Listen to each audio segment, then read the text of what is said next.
Ini Mas, cita-cita saya itu sebenarnya nggak ingin jadi pegawai negeri lah. Kemudian saya terakhir sebelum jadi PNS saya di Bank Panin Semarang, Jalan Suwari. Waktu di Panin saya terima gaji 400.000. Wah, banyak Pak. Terus di sini 80.000. 80.000. Ya.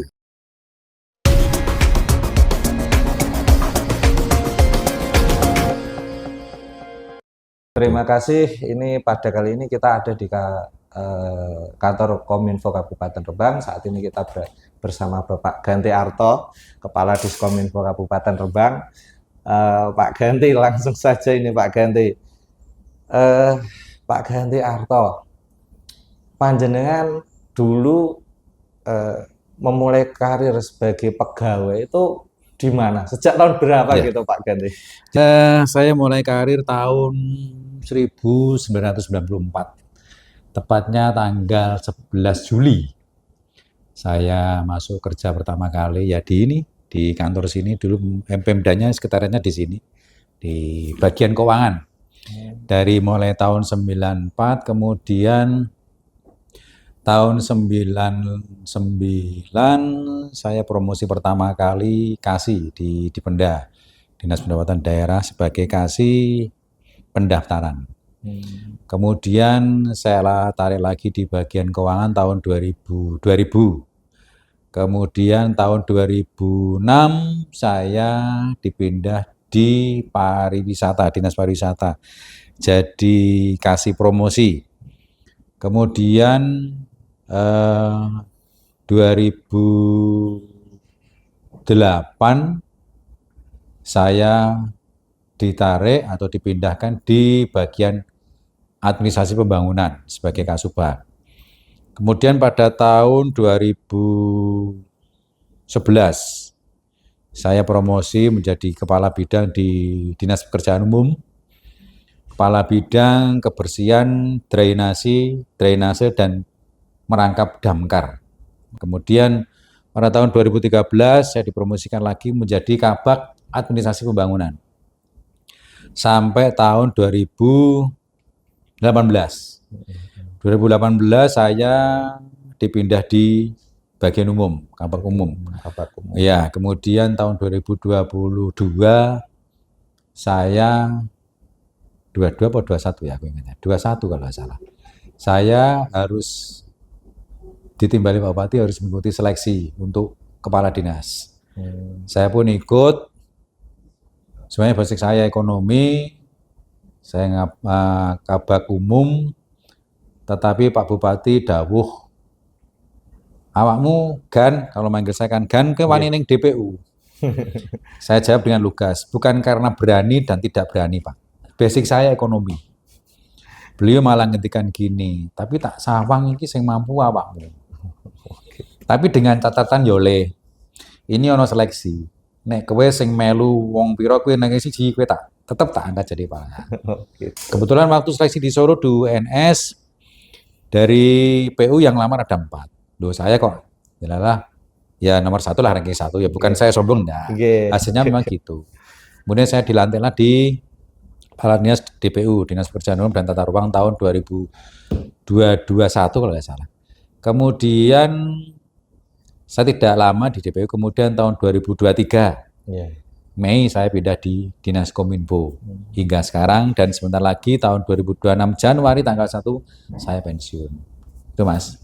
Jadi pegawai. Oke, kurang lebih saya mengabdi ke negara ya kurang lebih 30 tahun. 30 tahun Pak ya. Terus background pendidikan Bapak sendiri apa sih Pak? Saya backgroundnya sarjana ekonomi manajemen. Oh, bukan dari STAN atau? Bukan, saya swasta, enggak. Oh gitu.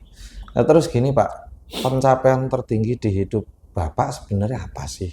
Dari dulu, background pendidikan Bapak juga dari ekonomi, dan background keluarga Bapak itu seperti apa sih kira-kira? Jadi gini Mas, cita-cita saya itu sebenarnya nggak ingin jadi pegawai negeri lah.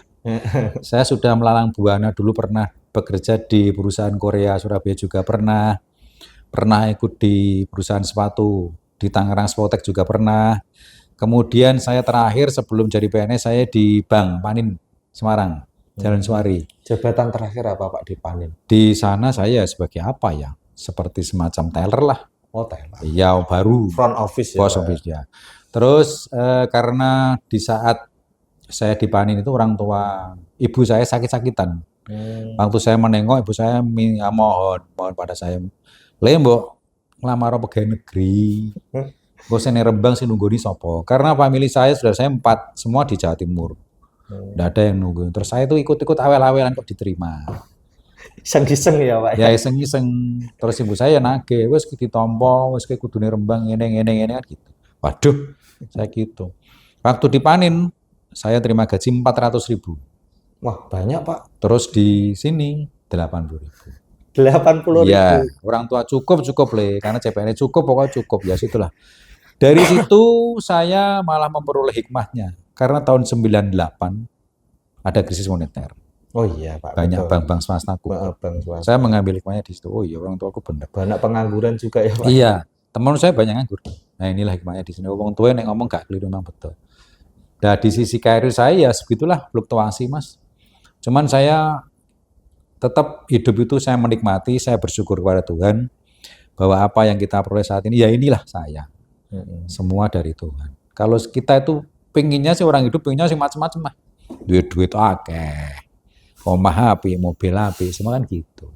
Tapi saya kembali ke belakang, kemampuan saya hanya segini. Mungkin itu mas. Gitu, Pak. Gitu. Terus gini, Pak Ganti. Terkait karir dulu kan Bapak seorang yang mungkin rinci ya, Pak ya, terkait keuangan, terkait hitung-hitungan lah. Dengan Bapak ASN sekarang era 90-an terus setelah Krismon itu kan beda ya, Pak ya. Beda. Nah itu Jadi memang selama beberapa tahun itu gimana Pak rasanya? Jadi memang saya alami mas. Lama saya jadi mulai CPNS, berjalannya waktu itu saya menikmati dalam artian gini mas.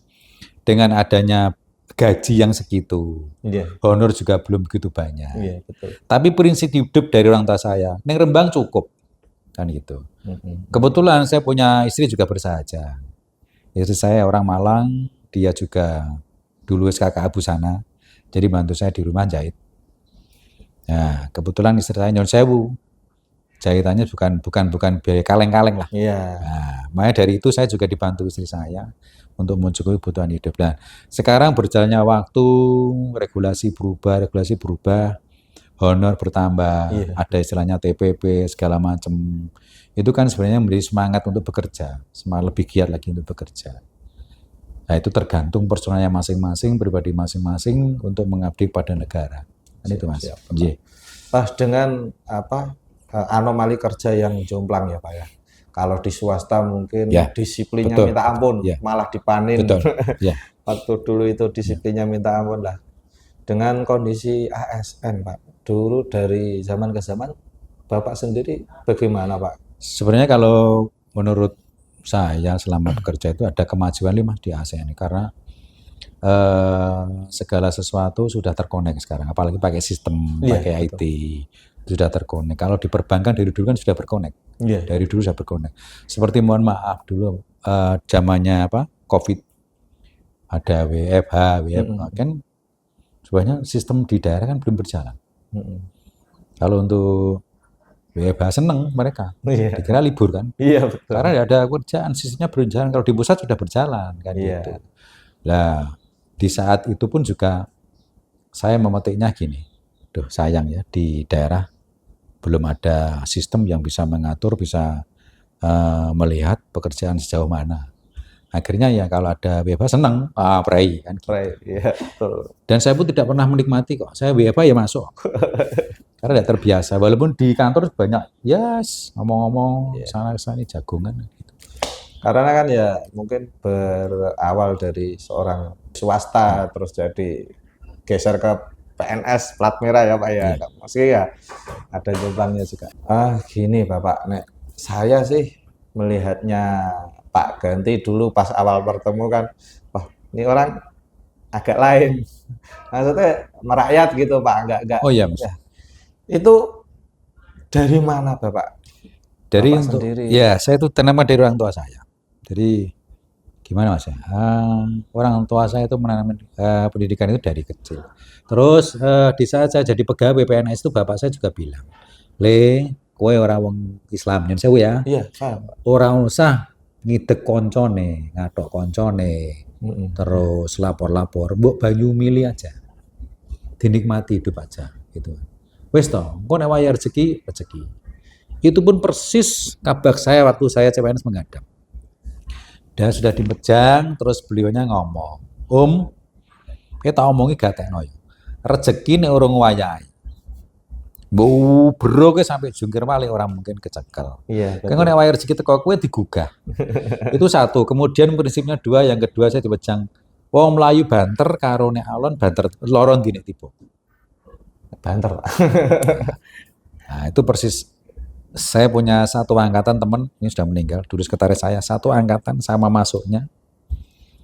Dia itu kan, ya mohon maaf Mas, itu sering ke bos-bos ngatok. Akhirnya dia dapat jabatan dulu, saya belum. Oh gitu. Terus tahun berikutnya saya ikut. Nah, berjalannya waktu, nah ini. Karena dia nyun sewu lakunya nggak bener. Nah, Kecil. iya, jadilah tadi itu. jatuh. Betul. Ada alam. Iya, Hukum alam itu kan hukum tetap alam, melihat dia. betul, Pak. Malah dia sekarang jadi anak buah saya di sini sekretaris. Ya gitu Mas. Jadi saya menanamkan anak saya juga gitu. Saya ini berkomunikasi dengan semua orang dengan strata apapun Mas. Dimanapun saya berada. Di PU ya, saya kalau libur sering di lapangan, sama yang nambah di jalan, sama sopir. Di sini pun juga di belakang sama teman. Dan yang saya bukan membanggakan saya. Teman-teman juga ngomong, Pak, jangan kok malah kumpul kare iki lho Pak. Lho, kamu oke gak gelem toh? Gitu. Lho riyen mboten nate Pak ngoten iki. Oh, Nggih di sini gitu. nggak Iya, pernah betul, kumpul. Bapak. Loh, aku ki sapa tanpa awakmu gak iso apa aku. Iya, betul. Tenan, bukannya apa-apa saya tanpa jenengan ndak apa-apa. Aku senengnya guyon ayo bareng nek ada masalah ayo bareng. Termasuk Indonesia yang di PU ini saya tinggal ya gitu Mas. Ndak pernah. Akhirnya kan di PU ada ajudan Mas. Iya. Sakit-sakitan. Dia mau bukan membanggakan saya loh Mas. Iya. Ya karena saya ritmenya gini Mas. Ya, Emang berjalan apa dah. nggih. Emang dan Bapak sendiri menganggap ini ya Pak ya, jabatan, Ya terus itu amanah. kepercayaan. Iya. Itu apa sih Pak? Lah ya, kalau saya ini karena amanah aja lah. Saya diserai jabatan, memang tanggung saya itu saat kerja. Walaupun nanti di jalan pun kalau ada sesuatu pun saya ikut bertanggung jawab dalam artian, ada disenggol orang disenggol, Iya. saya Betul, harus betul. perhatian turun menanyakan kenapa, gimana, ayo kan gitu. Ya, urip man ngono Mas. Iya, betul. Terus gini Pak Ganti, terkait ini pesan Pak Ganti sebagai orang tua, sebagai orang yang sudah pernah merasakan antara plat kuning dan plat Iya, merah. iya. Mohon maaf ini. Kepada generasi muda ini apa sih Pak? Karena kan ngapunten Pak sekedar. Nah, saat ini anak zaman sekarang kan dengan gaji salary yang mungkin di awal itu sedikit sekian keluar nggak dapat kerjaan nganggur terus kembali ke orang tua lagi lah. Pesan Bapak ini seperti apa untuk anak-anak milenial saat ini? Jadi sekarang gini Mas, kalau saya sisi apa ya? Tindak tanduk, budi pekerti. Ya, betul. Anak-anak sekarang ini pembekalan budi pekertinya kurang. Karena apa? Di pelajaran sekolah pun sekarang sudah banyak yang tidak ada, seperti Dipangkas. pendidikan moral Pancasila, penghayatan Pancasila, terus apa namanya istilahnya, Kenegaraan, ya dan itu lain-lain juga itu, ya. Pak, ya. Memang saya sendiri bukan sok bagus mas, sok baik, enggak. Saya juga, cuman gini loh, ada orang tua duduk, Iya, betul. kaki diangkat. Ya walaupun saya bukan apa-apanya, Iya, betul. saya tidak pernah begitu. Dimanapun ada orang muda pun saya tidak pernah. Jagungan tidak pernah. Itu dari sisa. Bukan saya mengapi-apikan saya. Enggak. Ya segitulah. Apalagi kok neng kantor. Saya lewat ya biasa. Cewek loh mas. Iya. Kan berarti di rumah ya gitu. Oh, Orang tuanya tidak pernah negur. Tidak pernah beritahu. Ini gak bener le. Kue gak sopan. Tidak pernah. Saya pun di rumah sama anak saya gitu. Sama cucunya gitu. Sikile loh. nah, Sikile loh. Iya. Itu, iya. Sekarang yang nggak ada itu Pak. Ya Jarang betul. banget. Betul. Seperti Terus gini mas. Saya yang salut angkat topi itu pada keluarga-keluarga muda, ya termasuk sebantaran saya. Mereka masih menggunakan bahasa kromo ke orang tuanya. Iya, betul. Itu sudah jarang Sudah sekali. jarang sekarang. Aku sampai heran, kok iso ya anakmu karo bojomu karo iku bojoku. Nah, aku gak iso. Berarti kan sebagai ibu. Iya. Contoh, mulai kecil Mas, keluarga saya sendiri. Istri saya orang Malang. Kulino ning kono ngoko, karo mbae karo Pak Deni sisikoe kanca. Nah, kan ikut saya ke sini kawin punya anak satu di sini aku. Di sini sama Mbak diajari kromo, nek karo Mbah wong tuwa basa. Nggih, Mbah. Liburan pulang ning Malang kesuwen. Mulai ditakoki Mbah kene kromo. Wah, anakmu ning Malang kesuwen rusak. Kayak itu loh. Itu ya Pak ya, Gitu. karena mungkin budaya. Iya, karena dia semakin akrab di sana. Jadi mungkin Masalah pesan budi yang pekerti Mas ya. iya, budi pekerti ya Pak ya. Budi Oke. pekerti Mas. Terima kasih ya Pak ya Nggih. untuk segmen pertama ini. Kita nanti cukupkan sekian ini untuk segmen pertama. Nanti kita akan lanjut di segmen kedua di episode ke-9 ini. Terima kasih.